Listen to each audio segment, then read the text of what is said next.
sa umagang ito. Ano po? Dahil narito po tayo upang sumamba sa ating Panginoon na walang iba kundi si Jesus ang ating Panginoon. Dahil ang Diyos natin ay mahay. Amen po? Bago po tayo magsimula sa ating gawain, at basahin ko muna po sa inyo yung Juan chapter 3 verse 16.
Ito'y araw mo, Lord, hallelujah. Narito muli kami, Lord, hallelujah. Ikaw ay papurihan, Lord, hallelujah. Sambahin, Lord, hallelujah, sa pangalan ng iyong anak na si Jesus, Lord, hallelujah. Kami po'y nagpapasalamat, sumasamba sa iyo, Ama. Ikaw lamang, Ama, ang napakadakila sa buhay namin, Panginoon. Lord, hallelujah. Ikaw lamang ang may taas mong parangalan at sa lahat ng oras, Lord, hallelujah. Ikaw ay aming pinakadakila sa pangalan ng iyong anak na si Jesus, Lord, in Jesus' name, hallelujah. Patuloy kaming tumutulog sa iyo, Ama, Lord, hallelujah. Lord, hallelujah, kung ano man po ang mga nagawa naming mga pagkukulang, pagkakamali sa iyo, Lord, hallelujah. Kami po iyong patawarin, Lord, hallelujah. Ang mga nagawa namin hindi ka nais-nais, Lord, hallelujah, sa isip man, sa salita po, Lord, hallelujah. Ito man po'y sinasadya o hindi, Lord, hallelujah. Lord, dalangin po namin sa iyo, Lord, hallelujah, na kami patawarin, linisin mo po, Lord, hallelujah, ang bawat isa sa amin, upang kami po'y maging karapat-dapat sa iyo, Lord, hallelujah, na tumulog sa iyong kaharian, Panginoon. Lord, hallelujah, sa oras na ito, Lord, hallelujah, we pray, Lord, hallelujah, na iyong gawain na ito, Lord, hallelujah, mula sa umpisa ng iyong gawain hanggang sa matapos, Panginoon, Lord, in Jesus' name, hallelujah. Lord, ikaw ang aming makasama, Lord, hallelujah. Lord, maghari ang iyong banal na Espiritu, Ama, sa oras na ito ng iyong gawain, Lord, hallelujah. Samahan mo ang iyong gawain dito, Lord, hallelujah, upang ang mga lingkod mo, Lord, ay makapagawa, Lord, hallelujah, ng para sa iyo, Lord, hallelujah. Lord, patuloy namin itinutulog ang lahat ng mga gagamitin mo, Lord, sa gawain mo ito, Lord, hallelujah. Mula sa hahayag ng iyong banal na salita, Lord, hallelujah. Lord, palutin mo siya, Lord, hallelujah, ng banal mong dugo, Lord, hallelujah, upang may tago, Lord, hallelujah, sa iyong likuran, Lord, hallelujah, at ikaw ang makita sa buhay niya, Panginoon. Lord, hallelujah. Lord, ikaw lamang ang kanyang kalakasan. Lord, bigyan mo siya ng wisdom and knowledge, Lord, hallelujah, upang maisagawa po niya at may paliwanag niya ng maayos ang lahat ng naisin mo, Lord, sa iyong banal na salita na kanyang ipapahayag. At nawa, Lord, hallelujah, tumimo sa mga nakikinig ang mga salitang ito, Lord, hallelujah, at maisagawa nila, Lord, at maisabuhay sa kanila ang kanilang mga narinig, Lord, hallelujah. Ganon din po, Lord, hallelujah, patuloy mong ingatan ang kanyang mga sambahayan, Lord, hallelujah, at patuloy ang iyong pag-iingat sa kanya, Lord, hallelujah, sa lahat ng pagkakataon. Lord, hallelujah, ganon din po ang mga worship team, Lord, hallelujah, na gagamitin mo, Lord, sa oras na ito ng iyong gawain. Lord, itago mo sila sa iyong likuran, Lord, hallelujah. hallelujah, upang ikaw ang makita sa bawat isa sa buhay nila, Panginoon, na ikaw ang kanilang pinaghahayagan, Lord, ang kanilang pananampalataya, Lord, hallelujah, at ikaw ang mapapurihan sa oras na ito, Lord, hallelujah. Lord, hallelujah, sa mga kapatid namin, Lord, hallelujah, na wala man po rito, Lord, hallelujah. Lord, dinadalangin po namin sila, Lord, hallelujah. Bigyan mo sila ng kalakasan, Lord, hallelujah. Lord, ipuin mo ang kanilang mga puso't isipan mo, Lord, hallelujah. Sa susunod po na gawain mo, Lord, ay makasama na po namin sila, Lord, hallelujah. Sa gabayan at patnubay na iyong banal na sa presensya, Lord, hallelujah, ay kanilang makasama, Lord, hallelujah. Lord, sa oras dito, Lord, hallelujah, patuloy kaming tumulong sa iyo, Ama, na mananalangin po sa bayang Pilipinas, Lord, hallelujah. Lord, sa iyo lamang ang kanilang kalakasan, Ama. Dinadalangin po namin ang namumuno sa aming bansang Pilipinas, Lord, hallelujah. Ang aming Presidente, Lord, hallelujah. Lord, at ang Vice President, Lord, hallelujah, na sila mong iniluklok-lok maghari sa bansang ito, Lord, hallelujah. Lord, magkaroon ng pagkakaisa ang mga namumuno sa aming bayan, Lord, hallelujah. Dahil sila po ang magiging kalakasan ng bansa, Lord, hallelujah. Sila po ang gamitin mo ang mga para sa mga gawain mo, Lord, hallelujah. Mahihiyag ang iyong kalooban, Lord, sa bansang ito, Lord, hallelujah. Mula sa presidente hanggang sa kamamamaan ng namumuno sa aming bansa, sa aming barangay, Lord, hallelujah. Sa bayan ng Santa Cruz, Lord, hallelujah. Lord, maghari ang iyong kalooban sa kanila, Lord, hallelujah. Na ikaw ang mahayag, Lord, hallelujah, sa pamumuno nila, Lord, hallelujah. Lord, kapay ng iyong patnubay ng banal mong Espiritu, Ama, ang siyang maghari sa bawat namumuno sa bayang ito, Lord, hallelujah. Lord, na maranasan ng mga tao, Lord, na ikaw ang nakikita sa buhay nila, Panginoon, hallelujah. Lord, hallelujah, dinudulog po namin ang mga kapatid namin, Lord, hallelujah, na ang lahat ng mga tao, Lord, ng mga nagkakaroon po ng mga hindi pagkakaunawaan, Lord, hallelujah. Tulungan mo po silang magpatawad, Lord, hallelujah. Wala perfecto, Lord, hallelujah, sa mga tao, Lord, hallelujah, maliban lamang sa iyo, Ama, hallelujah. Lord, tulungan mo po kami, Lord, hallelujah. Lord, na makayanan ng mga pagsubok na dumarating sa bawat isa sa amin, Lord, hallelujah. May kanya-kanya po kaming sakilanin, Ama. Subalit ikaw lamang, Ama. Ikaw lamang ang aming Diyos. Ikaw lamang ang mga Panginoong Jesus, ang aming isang daanan, Lord, hallelujah. Ikaw lamang, Lord, Ama, ang makalulutas ng aming mga problema, Lord, hallelujah. Kaya patuloy ang iyong gabay at patnubay ng iyong banal na Espiritu, Lord, hallelujah. Kailangan ka namin sa bawat oras, Lord, hallelujah. Kaya patuloy mo po kaming hawakan, Lord, hallelujah. Lord, tinutulong po namin itong lahat na may pasasalamat, Lord, hallelujah. Lord, ikaw lamang ang aming kalakasan. Sa pangalan na Jesus, kami po'y nagpupuri sa iyo, Ama, hallelujah. Salamat sa lahat-lahat, Ama. Salamat sa mga kabutihang ginagawa mo sa bawat isa sa amin, Lord, hallelujah.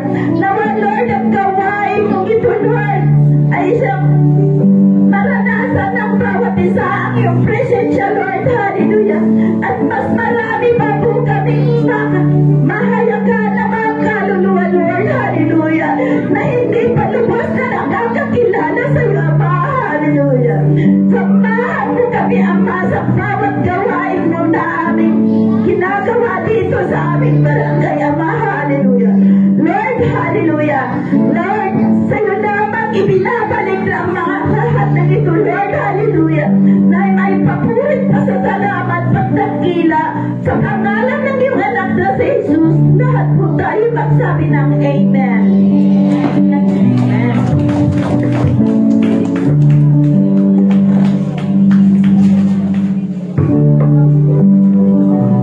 Amen. Hallelujah. Manatili po tayong nakatayo at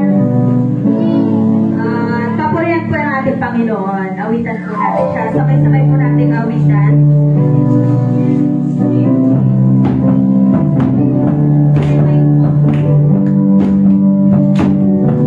Sabi po dito sa John 15, chapter 15, verse 7, kung mananatili kayo sa akin at nananatili sa inyo ang aking mga salita, hingin ninyo ang anumang nais ninyo at matutuparin yun para sa inyo. At sabi naman po dito sa Exodus chapter 14, verse 14, the Lord will fight for you. You need only to be still. Kailangan lang po natin manatili kay Lord at ipaglalaban niya po tayo. Amen? Amen.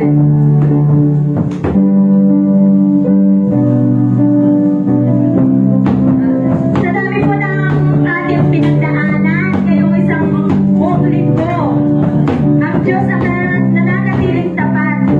Kaya ngayon, ito yung panahon para pasalamatan namin siya. Amen? Hindi na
Amen! Sinong kabanal ng Diyos? Amen! Kaya para sa kanyang kaluwalhatian, lahat tayo sumigaw ng hallelujah! Sumigaw! Saan ka lang? Sumigaw! Saan ka lang? Isa pa! Sumigaw! Saan ka lang? Ang lahat ng ilang purihin ang Diyos ang may kagalakan. Sumigaw! Saan ka lang? Ang lahat ng ilang purihin ang Diyos ang may kagalakan. Sumigaw! Saan ka lang? Amen! Ngayon po, dahil kinakit ko kanina, sabi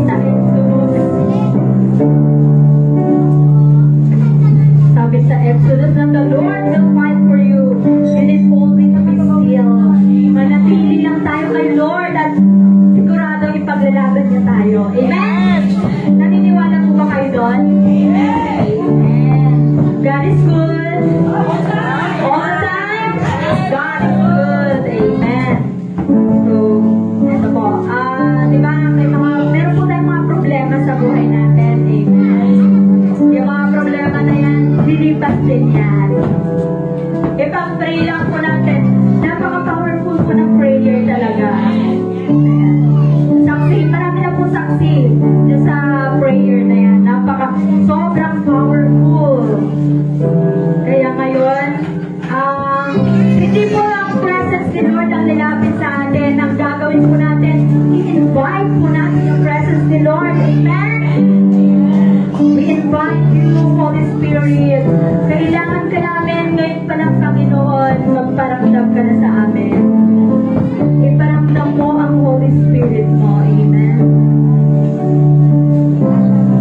Ipigit po natin ang ating mga mata at damhin po ang presence.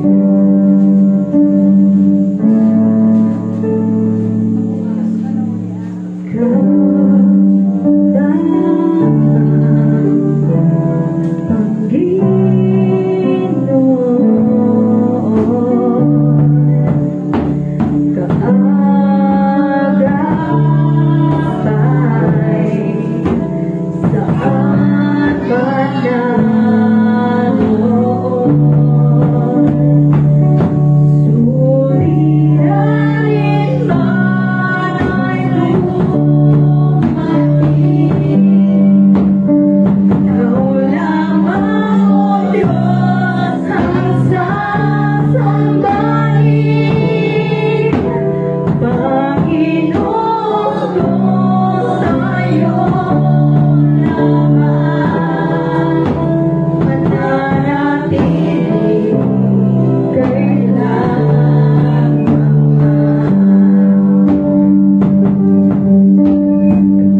masasandigan namin.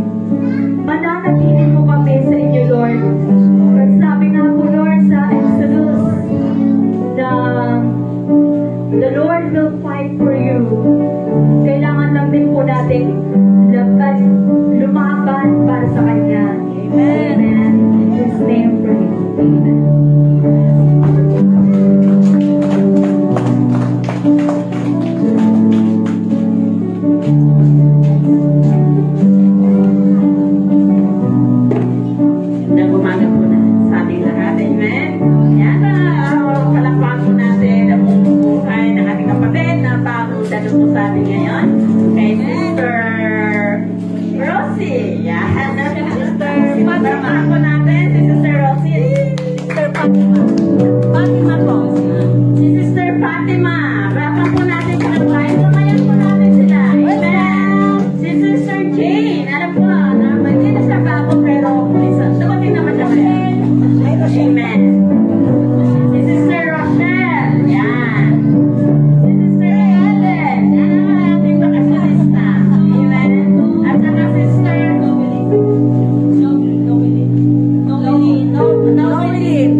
Bilang pag-surrender, yung pagpagtaan natin ng kamay, parang ano yan eh. Hold up! Diba? Dapat naman gano'n. Diba? Suko na. Gano'n din tayo sa Lord. Surrender din natin yung ating puso, yung ating buong pagkatao sa Kanya. Hallelujah. Ang banal, aming Diyos na makapangyarihan sa lahat. Salamat po, Lord, sa umarang ito. Salamat, Panginoon, kahit na medyo umulan, pero Lord, salamat. Hallelujah. Narito, Lord, yung mga anak mo, yung mga pinili mo, Panginoon, upang makapakinig ng iyong salita. Hallelujah. Naniniwala ako, Panginoon, na sa bawat isa sa amin ngayon, yung mga bagong dumanong ngayon, at yung mga datihan, Panginoon, may plano ka, may magandang gagawin ka sa buhay nila ngayong araw na ito, God. Lord, maraming salamat. Ako po, nagpapakumbaba ako sa iyong harapan. Gamitin mo ako, Panginoon, ayon sa iyong kalooban, ayon sa tinuturo ng iyong banal na Espiritu. Salamat po, Lord. Salamat sa umaga ito, sa pangalan ni Jesus, sa aking dalangin. Amen. Amen. Amen. Hallelujah! Hallelujah! Glory to God. Glory to God. Thank you, Lord. Thank you, Lord. Hallelujah.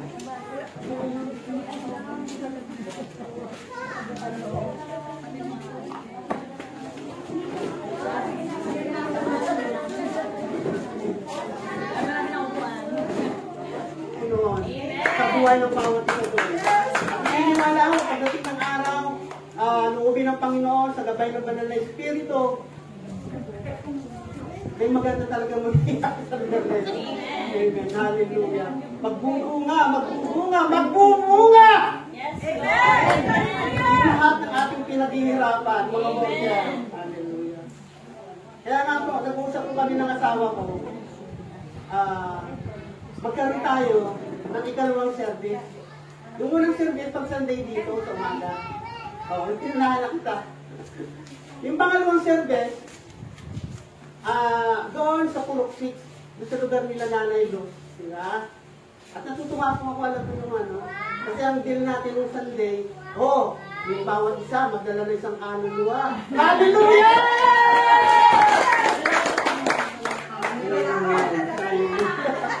Glory to God. Kaya pala. Kaya pala. Talakpakan po natin ang ating mga sarili. Hallelujah. Ito pong pasok na po tayo ha. Pupunta tayo ha. Handa na ba kayo na masermonan? Amen. Handa na ba kayo minsan na matamaan kayo ng salita? Ha? I-reveal ngayon? Ha? Handa na ba kayo nakakakain parang isang sugat na nasa buhay ng asin? Di ba? Ang hapdi. Hallelujah. Dapat pagka dumating po sa puntong ganyan, halimbawa, dapat handa po kayo doon. Ibig sabihin nun, ginagamot na kayo ng Panginoon. Amen. Hallelujah. Amen. Hindi po maiwasan, kailangan nating minsan manood ng mga pangyayari sa ating bansa, mag-monitor tayo ng mga pangyayari sa mga pangyayari sa buong mundo. At expose tayo dyan sa pamamagitan ng social media, di ba? Sa cellphone. Hallelujah. Alam po ba niyo kung aware po kayo sa pangyayari dyan sa naging desisyon po ng ating presidente, di ba? Nagkaroon ng libang. Yung gabinete niya pinagpapalitan. Pero hindi naman lahat. Pinili lang. Di ba? Yung sa tingin niya, sa tingin ng ating presidente, medyo mahina yung performance.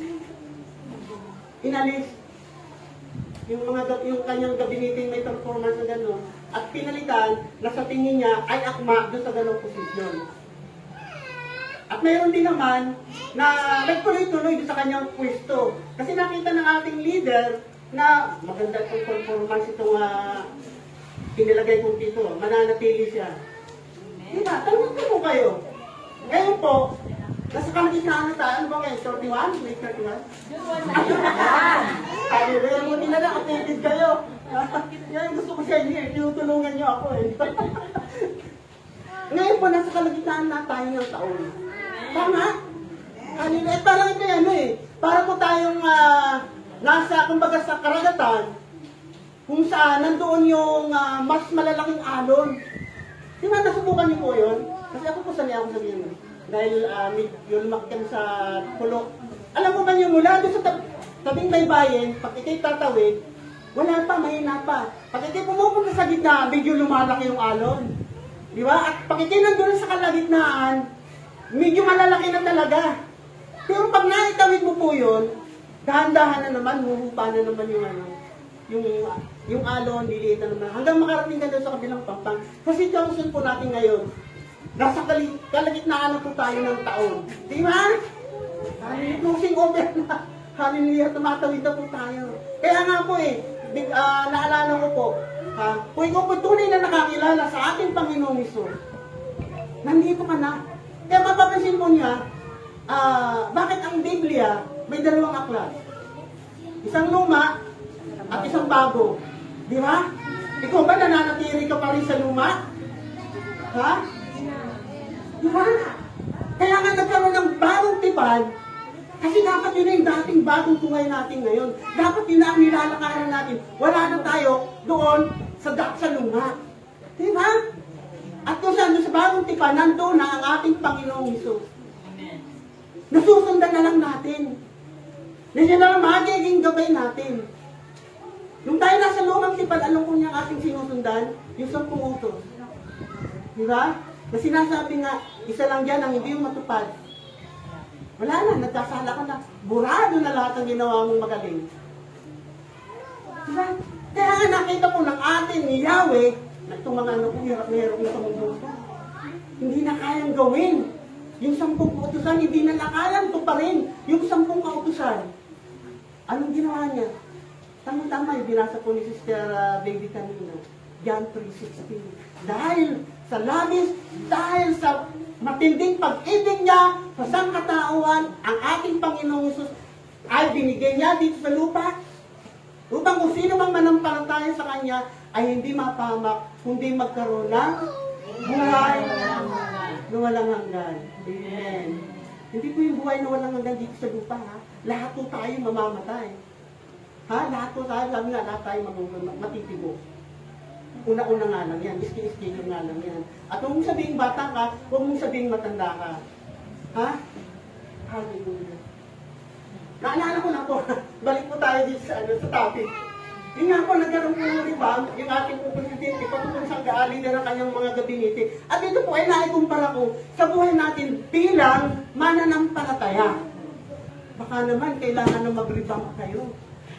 Diba? Baka naman sa isipan nyo, sa puso nyo, alam naman ninyo kung ano yung dapat tanggalin sa inyong puso't isipan. Baka naman. Diba? Ang ating presidente, nakita niya na mayroong hindi maayos ang performance sa kanyang mga leader. Diba? Sa tingin lang niya yun. Pero hindi naman natin alam kung ano talaga yung buhay ng mga leader na yun. Tingnan na lang po natin sa ating buhay mananampalataya. Nandun ka na sa bagong tipan, pero ang buhay mo, daladala mo pa rin yung lumang tipan. Diba? Na dapat yun ay parang ano na lang yun eh. Parang reference mo na lang eh. Diba? Nagati ganito ako, dapat ganito na ako ngayon. Dahil binigay na sa akin ang aking Panginoong Hesus na nagbigay sa akin ng kaligtasan. Diba? Baka naman di pa natin mabitaw-bitawan yung dati nating buhay. Nandito na po tayo sa bagong buhay na kung saan nagkaroon na po tayo ng pananampalataya sa ating Panginoong Hesus. Diba yun po ang pinupunto ko ron? Nakuha niyo po ba? Magribang naman kayo. Alisin na ninyo, palitan na ninyo. Yung mga hindi ka nais sa buhay nyo, alam niyo yun eh. Diba?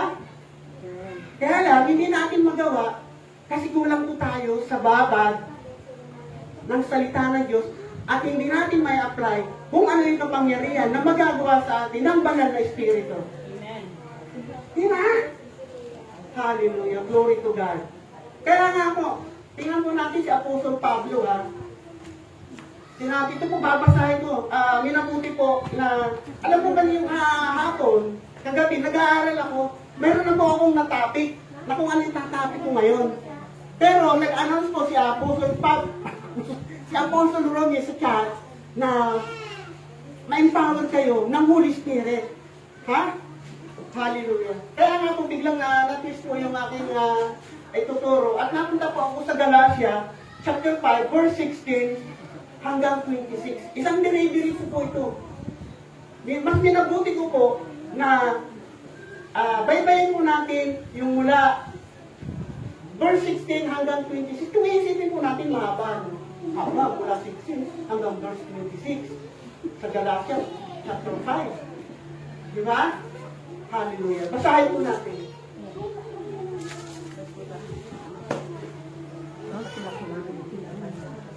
Malaki na po siya. Basahin ko lang kung deliver siya. Ano po?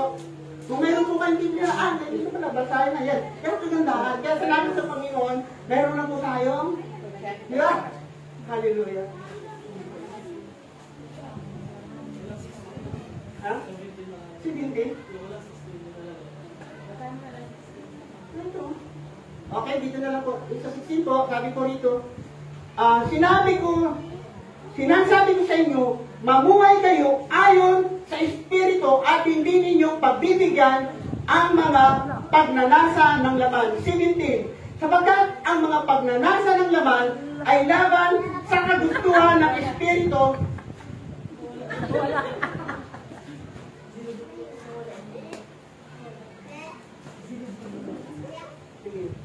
Sige, tayo mo. Bilisan mo.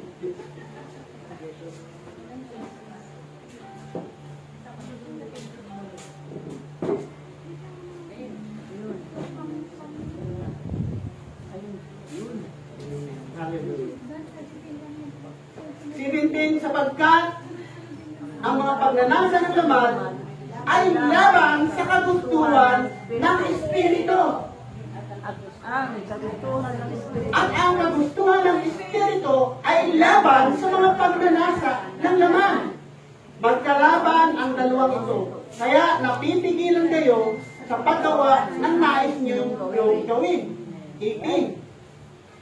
Kung pinapatnubayan kayo ng Espiritu, wala na kayo sa ilalim ng kautusan. 19. Hindi maikakaila ang mga gawa ng laman. Pakikiapid, kahalayan, at kalaswan. 20. Pagsamba sa Diyos-Diyosan, pangkukulam, pagkapuot, pag-aaway, pagsisilos, pagkakagalit, at kasakiman, pagkakampi-kampi, at pagkakabahagi. 21. Pagkainggi, pagpatay, paglalasing, walang haras, na pagsasaya, at iba pang katulad nito. Muli ko kayong binabalaan ang gumagawa ng mga ito ay hindi magkakaroon ng buhay sa kaharian ng Diyos. Hallelujah! Babasa! Kasi mamaya na natin tuloyan na. Na-excite ako dito Verse 20 to. Subalit, ang bunga ng Espiritu ay pag-ibig, kagalakan, kapayapaan, pagkatyaga, kabaitan, kabutihan, katapatan sa 23, kainahunan, at pagpipigil sa sarili. Amen. Walang batas laban sa mga ganito. At itinako na sa cross ng mga nakapag-isa kay Kristo Jesus ang kanilang laman at ang masamang hilig ito. 25. Kung binigyan tayo ng buhay ng Espiritu, mabuhay rin tayo ayon sa Espiritu. Huwag tayong maging palalo. Huwag nating galitin ang isa't isa at huwag rin tayong mainggit sa isa't isa. Amen. Haba, napagod ako dun Sabi, parang may narinig ko, masyado kasi hyper mo pa sa'yo. Makikita po natin sa unang verse, sa 16, sinabi po dito, sinasabi ko sa inyo, mabuhay kayo ayon sa Espiritu at hindi nyo pagbibigyan ang mga pagnanasa ng laman. Diba? Alam niyo po bakit? Ha? Sabi po dun sa aklat, doon din po sa nasaan ba yun?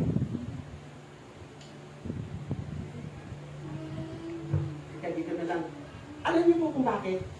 Sinasabi po ni Apostol Pablo, mula nung tayo ay makakilala sa ating Panginoong Hesus at tinanggap natin siya bilang tagapagligtas at inamin niya na wala tayong magagawa sa ating sarili kung hindi tayo lalapit, dudulog, makikisa sa ating Panginoong Hesus. Malaya na tayo. Malaya na tayo sa dating buhay na kung saan kaaway tayo ng ating Panginoon, ni Yahweh. Malaya na tayo. Kaya sinasabi ko dito, na mamuhay kayo. Sinasabi ko sa inyo, mamuhay kayo. Ayon sa Espiritu at hindi ninyo pagbibigyan ang mga pagnanasa ng laman. Kung didiretsin po natin ito hanggang verse 18, sapagkat ang mga pagnanasa ng laman ay laban sa kagustuhan ng Espiritu.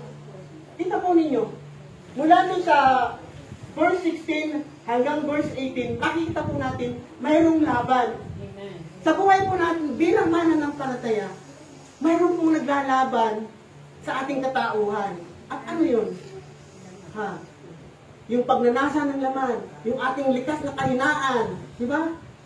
At sinasabi nga doon na lahat ng hilig ng ating laman ay laban against sa Espiritu, sa banal na Espiritu.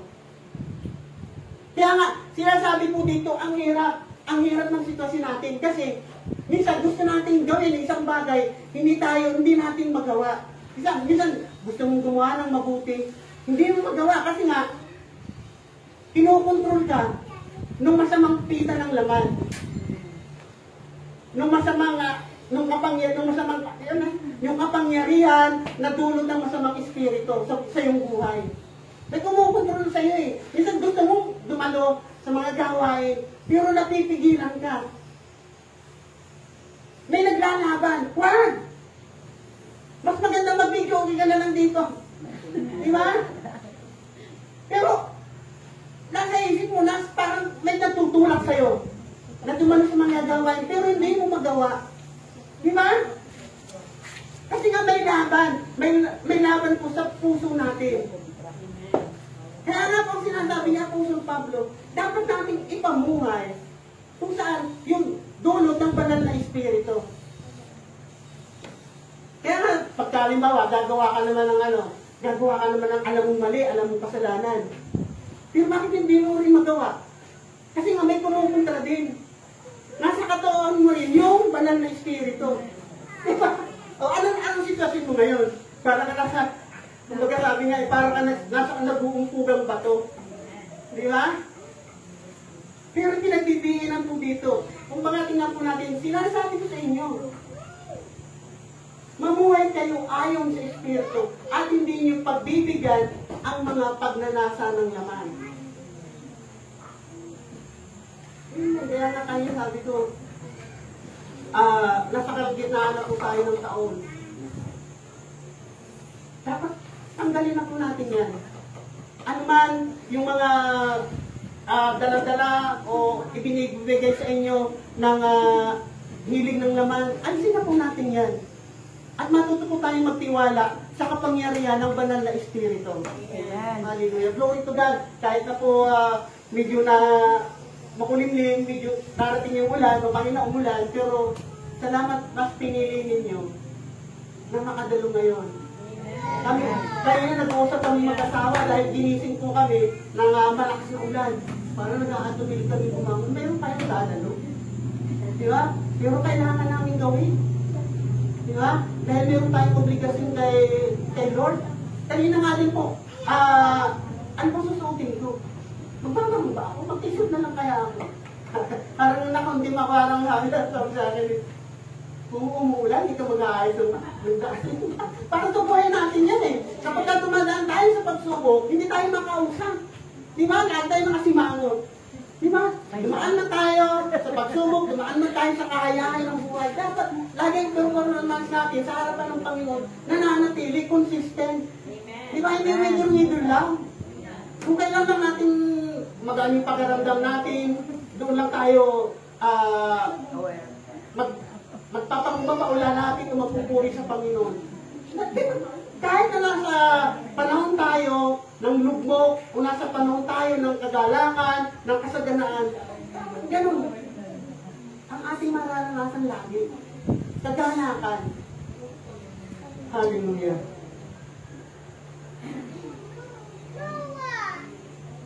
Kaya nga po doon sa verse 18 na lang po nyo, kung pinapagnubayan kayo ng Espiritu, wala na kayo sa ilalim ng kautusan. Nakalaya na po tayo.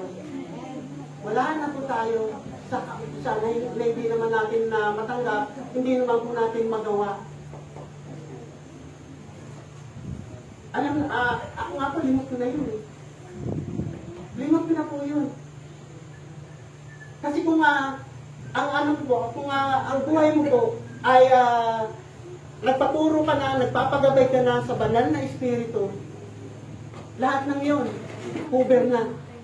Ituturo na sa'yo, igagay na sa'yo ng banal na espiritu kung ano yung karapat dapat mong gawin bilang mananampalataya.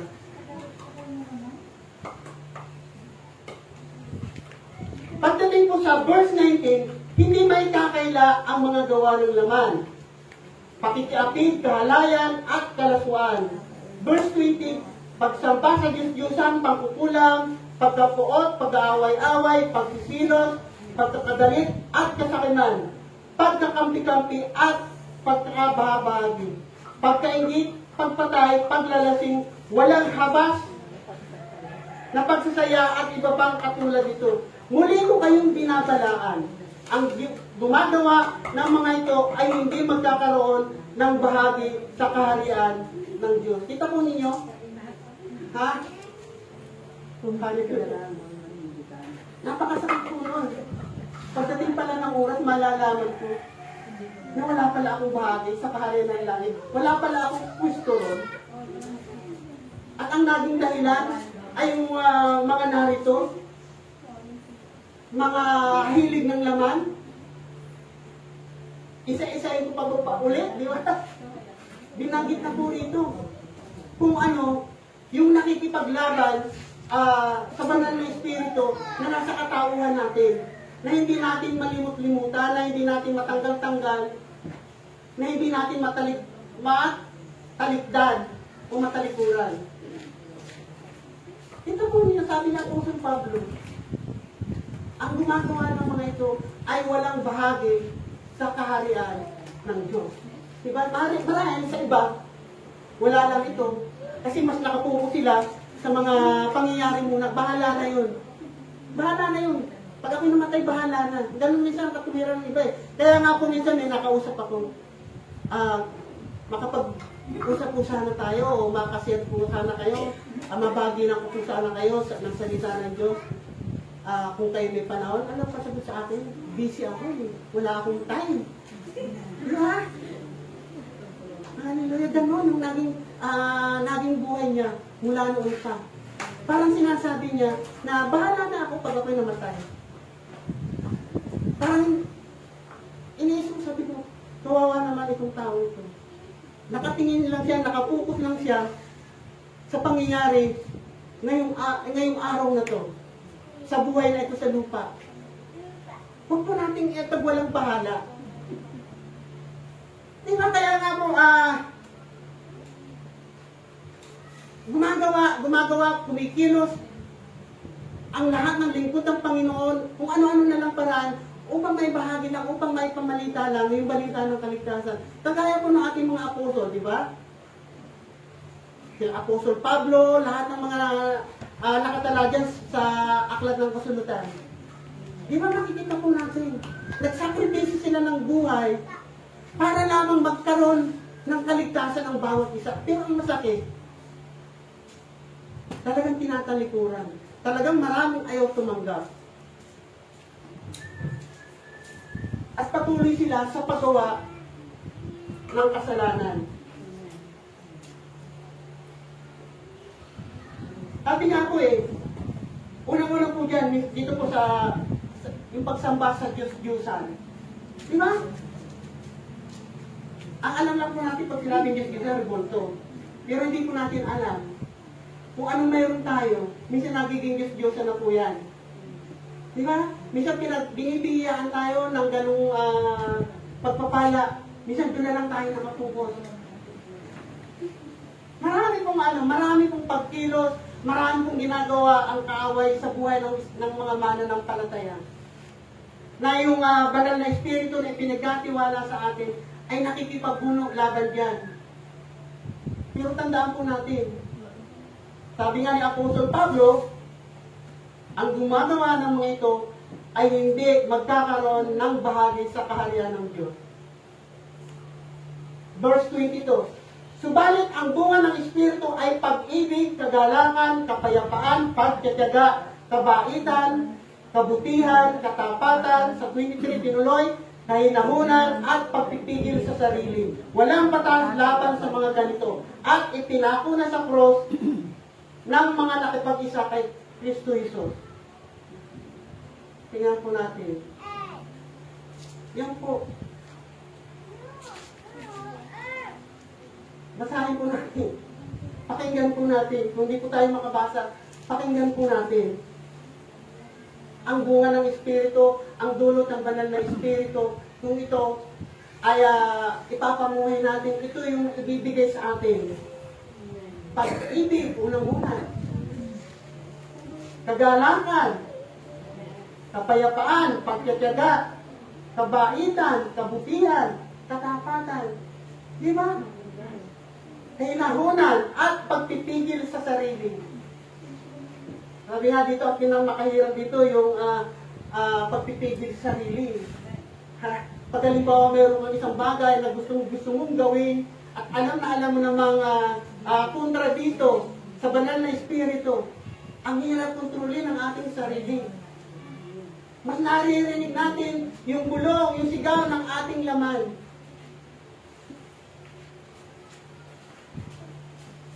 Mas madaling gawin kung ano yung gustong-gusto nating gawin. Di ba? Naalala ko po tuloy bigla yung kung naalala po niyo si Bastian. Nung siya pinupukol ng bato, at papatayin siya sa pamamagitan ng pagbato. Esteban. Nakita ko nag-react din yan. English sa kanya eh. Ha? English sa kanya. Si Steve. Sabi mo dun sa Gawa, chapter 7, verse 55, ngunit si Esteban, napuspos ng Espiritu Santo, ay tumingala sa langit at nakita niya ang kaluwalhatian ng Diyos at si Jesus na nakatayo sa kanan ng Diyos. Verse 56, kaya sinabi niya, tingnan ninyo, nakikita kong bukas ang kalangitan at ang anak ng tao na nakatayo sa kanan ng Diyos. Di ba makikita po ninyo? Doon sa pangyayari kay Esteban na habang binabato siya ng bato, sulit na bato, alam ko nang ginawa niya, nandun. Tumingala siya sa langit at nung pagtingala niya, ano nakita niya? Nakita niya bukas ang langit. At nakita niya ang ating Panginoong Hesus ay nakaupo sa kanan ng Diyos Ama. Minsan po pagka dumarating po tayo sa temptation, sa tao ng laman, isa pong ano yan eh, parang binabato ka eh, parang yung buhay mo, sinusubukan yung pananampalataya, sinusubukan ang iyong buhay bilang mananampalataya. Pero dapat hindi po tayo magpapatinag dyan. Kagaya po na nangyari kay Esteban. Di ba? Kagaya na nangyari kay Esteban. Pinupukol siya ng pagsubok. Sinusubukan yung kanyang pananampalataya. Pero anong nangyari? Tumingala siya sa langit at parang sinasabi niya, nanalangin siya. Kung dumarating po tayo na tinatin po tayo, nagkakaroon po tayo ng temptation, manalangin po tayo. Lumapit po tayo, dumulog po tayo sa Kanya. At walang hindi, makikita po natin ang ating Panginoong Hesus. Ano po ibig sabihin nun?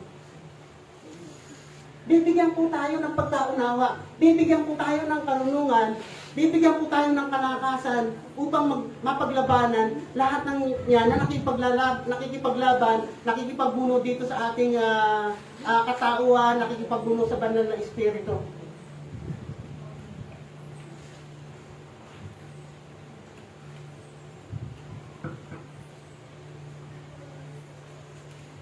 Ulitin ko lang po ba? Subalit ang bunga ng Espiritu ay pag-ibig, kagalakan, kapayapaan, pagtitiyaga, kapaitan, kabutihan, katapatan, 23, kahinahunan, at pagpipigil sa sarili. Walang batas laban sa mga ganito. At itinako na sa cross ng mga nakipag-isa na kay Kristo Jesus. Di ba? Ano yung sabihin nyo? Itinako na sa cross ng mga nakipag-isa na kay Kristo. Kumbaga, yung pong lahat ng ating yan, nung po tayo nakakilala na sa ating Panginoong Hesus, naunawaan natin na lahat ng mga negatibo, lahat ng masasamang pita ng laman, lahat po yan ay dinala na ng ating Panginoong Hesus doon sa cross. Amen. Kaya,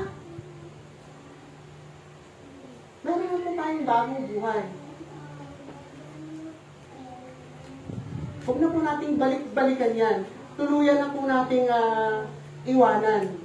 At ang kagandahan po nun, kapag nakuha po natin, na isa pamuhay po natin, yung bunga ng Espiritu, ano sabi?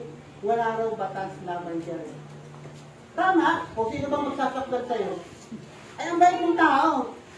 Diba? Sino bang magsasaktan sa'yo? Maibigin ka.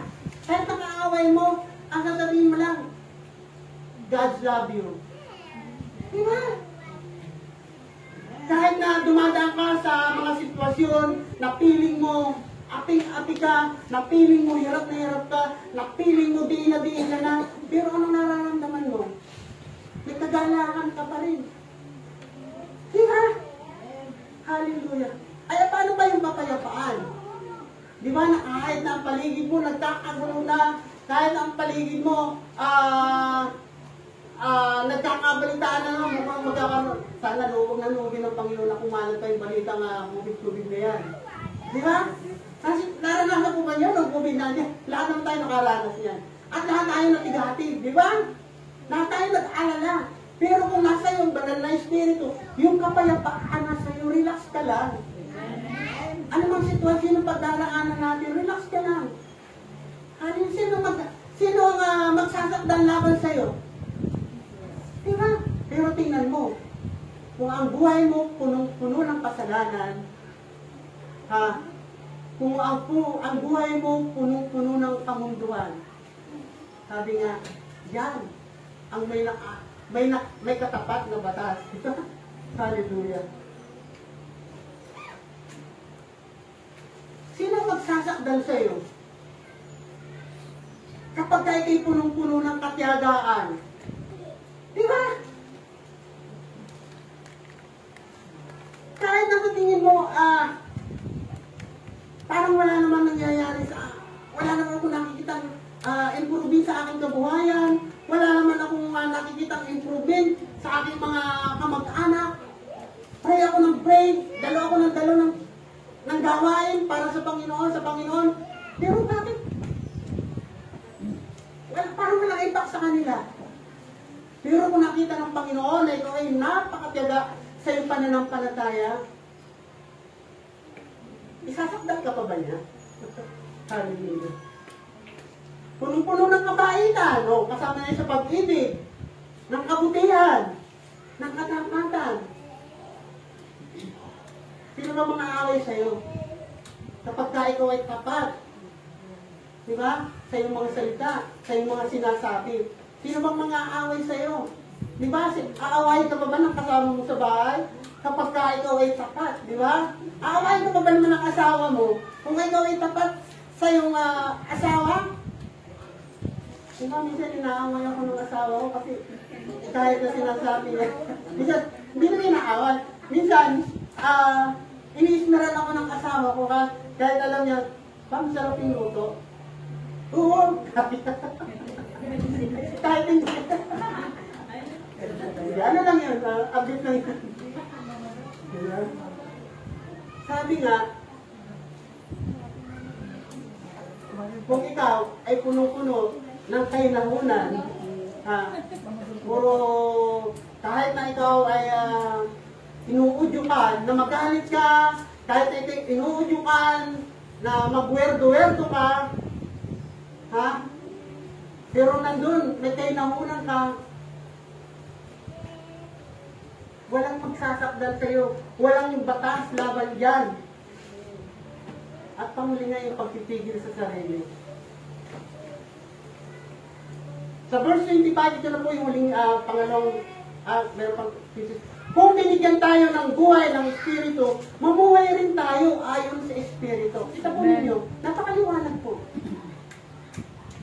Kung tinanggap po natin ang ating Panginoong Hesus, kagaya nila ng mga apostol, di ba? Nung tinanggap nila, nung dumating sa kanila ang banal na Espiritu, ito'y kanilang pinamuhay. Na kahit na anong hirap yung kanilang pinagdaanan, nagpakapos po sila sa banal na Espiritu, sa Holy Spirit. Kaya tingnan nyo, hanggang dumating na nawala na sila ng buhay, kinitila kanilang buhay, nanindigan sila. Pinagpatuloy nila yung kanilang paniniwala, yung kanilang pananampalataya, yung kanilang misyon na ibinigay sa kanila ng ating Panginoon.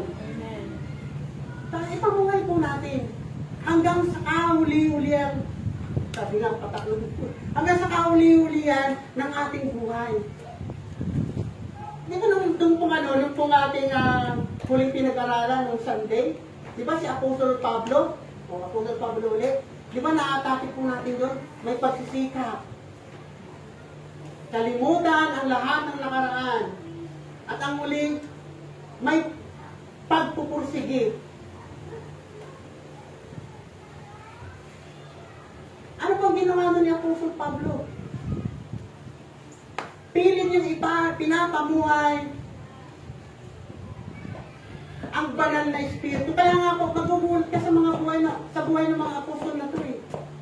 Na kahit anong hirap yung kanilang pinagdaraanan, napagtataguan pa yan po natin na kahit na pinagbabantaan ng kanilang buhay, tuloy-tuloy lang po yung kanilang pananampalataya. Tuloy-tuloy lang po yung kanilang paglilingkod sa Panginoon.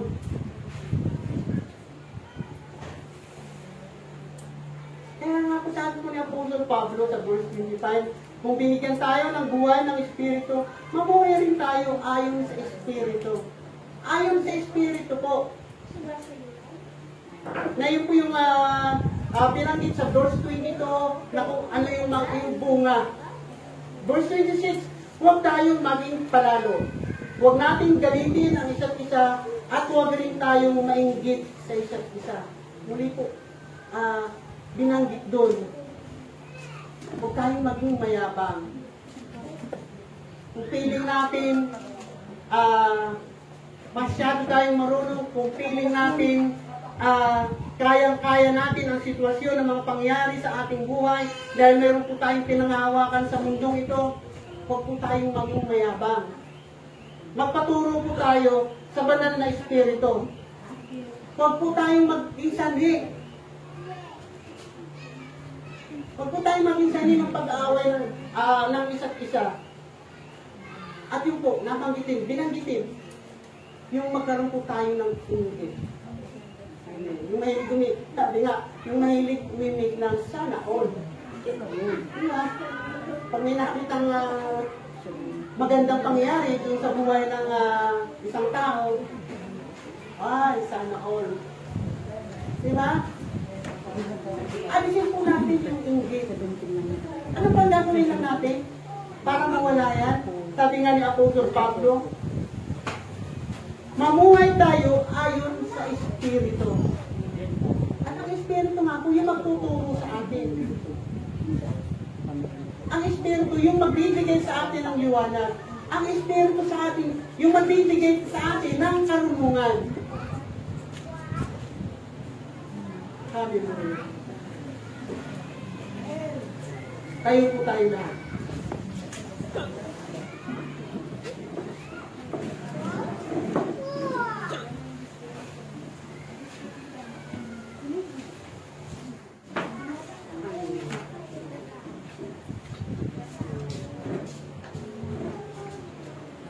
Ngayong araw na ito po, naibahagi sa inyo kung ano ang bunga ng banal na Espiritu. Maniwanag na maniwanag po yan. At minsan itong kung ipagdiinan po sa inyo, bakit hindi tayo nakakagawa yung nais natin gawin? Kasi nga po pinaliwanag ni Apostol Pablo na mayroong laban sa ating katauhan. May kumukontra. Gusto mong gumawa ng mabuti, may kumukontra, may kumukontrol. Gusto mong gumawa ng hindi mabuti, may kumukontrol pa rin. Diba? Ang hirap ng ganong sitwasyon. Dapat nandun ka lagi sa kung ano yung kalooban ng banal na Espiritu. Kasi yung pong banal na Espiritu, yan po yung magdadala sa atin kung paano tayo makakarating doon sa kabilang pampang na ginawa ko kong ilustrasyon kanina.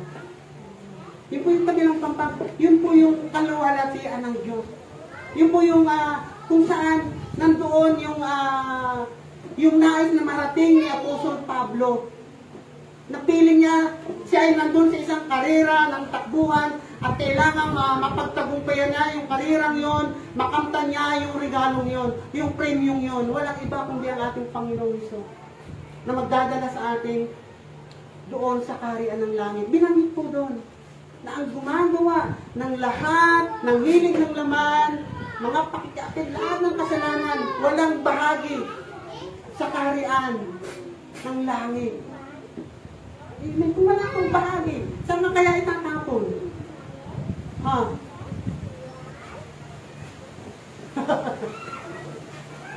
Isang tanong yan. Isang tanong yan sa inyo. Kung ikaw ay hindi mabahaginan ng islat, doon sa langit, wala kang pwesto doon. Saan ka kaya pupwesto? Ha? Alam mo na ang ibig kong sabihin. Mananatili ka ba dito sa lupa? Hindi. Doon, sa impyerno, na kung saan isang lawa ng apoy. Hallelujah. Kaya nga po nandito ngayon, month of June, ito po yung binigay na instruction ng ating leader sa ministry ito na empower kayo sa banal na Espiritu. At yung banal na Espiritu, kasi ito po yung magdadala sa atin upang lubusan tayong makatawid. Crossing over. Amen. Hallelujah. Sige po, sige po kayo mapagpalang Ama, Diyos namin makapangyarihan sa lahat. Hallelujah. Salamat po Lord sa umaga ito. Salamat po Lord sa mga verse, sa mga salita mo na pinag-aralan namin ngayon, O God. Kung ito man Lord ay hindi naging may kakulangan, Panginoon, sa mga nahayag na yun. Pero salamat dahil alam ko, naniniwala ako ng banal na Espiritu, yung patuloy na magbibigay sa kanila ng kasapatan, yung tamang nais mo sa buhay ng bawat isa sa amin. Yung malaman pa lang namin, yung kabutihan, yung bunga ng banal na Espiritu. Hallelujah! Ito'y sapat na Panginoon. Ito'y magiging kalakasan na. Magiging kalakasan na ng bawat isa sa amin. At kailangan ko, Panginoon, hindi lang na minarinig, Panginoon, itong mensahe ito, kung ano yung dulot, kung ano yung bunga ng banal na Espiritu, kundi ito, Panginoon, ay maisa pamuhay namin. Kumilos, gumawa sa buhay ng bawat isa sa amin. Na yung banal na Espiritu ang siyang magkukuman sa amin. Yung banal na Espiritu ang mas makapangyayari sa amin. Hallelujah. Salamat po Lord, salamat. Salamat Panginoon sa buhay ng bawat isang narito ngayon Panginoon. Patuloy nga po na ang bawat isa sa kanila ay pangunahan mo, igabay mo, bigyan mo ng liwanag Panginoon, yung banal na Espiritu Panginoon, ang magiging karunungan nila, ang magiging kalakasan nila Panginoon, ang magiging tagapagturo nila Panginoon, upang makita yung makalulugod sa iyong kalooban Panginoon, yung makalulugod sa iyong paningin Panginoon. Hallelujah. Salamat po Lord sa umagang ito at sa aming pong pag-uwi, Panginoon, dalangin namin, Panginoon, na ingatan mo ang bawat isa sa panahon ito, Panginoon, na papasok ng tag-ulan, sa panahon ito, sa araw ito, Panginoon, na narito ang ulanin, Panginoon, yung pag-iingat mo, ang maging gabay namin, Panginoon. Salamat po, Lord, salamat. Ito po ang aming samog dalangin sa pangalan ng aking Panginoon. Amen.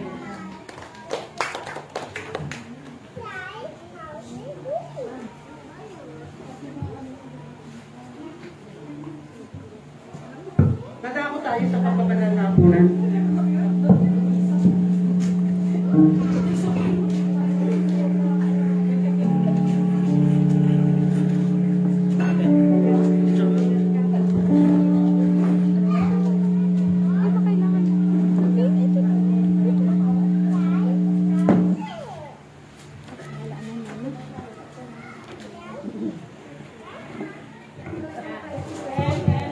O, tignan niyo sila ate.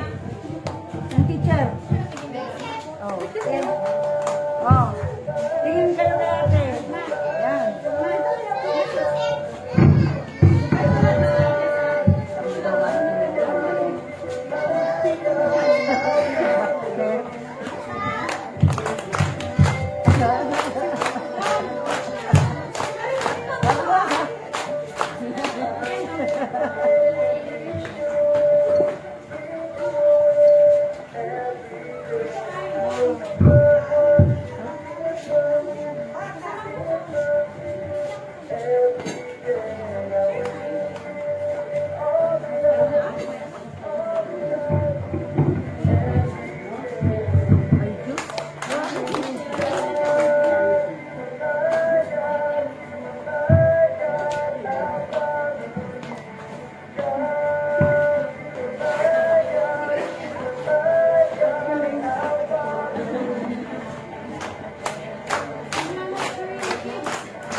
Ganda lang ng bati ko ah.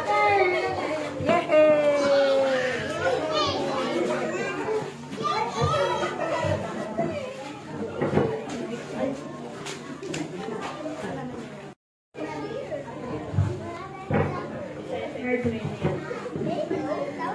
Amen. Hallelujah. Tayo po tayo lahat. Muli po palakpakan natin ang ating Panginoon. O, sa Sunday. Kita-kita po ulit tayo. Ha? Doon sa ano, sa... Okay, Juan. O, tanda ko yan mo. Palakpakan po natin ang Panginoon! Hallelujah! Yes, Lord, thank you, Lord. Thank you, Jesus. Hallelujah, Lord. Salamat po muli, Panginoon. Sa iyo po, Lord, inihandog namin, Panginoon, ang aming kagalakan, ang aming mga plano sa buhay, ang lahat ng aming mga gagawin, lahat, Panginoon, na kung anong mayroon kami, Panginoon, hallelujah. Inihandog po namin sa iyo. Salamat po sa iyong dakilang pag-ibig. Itas po natin ang ating Panginoon. Hindi po natin. Sumayin niyo ang kapayapaan at kagandahan mula sa ating Diyos Ama at sa ating Panginoong Jesucristo. Lahat po tayo magsabi ng Amen. Hallelujah. Kamayan po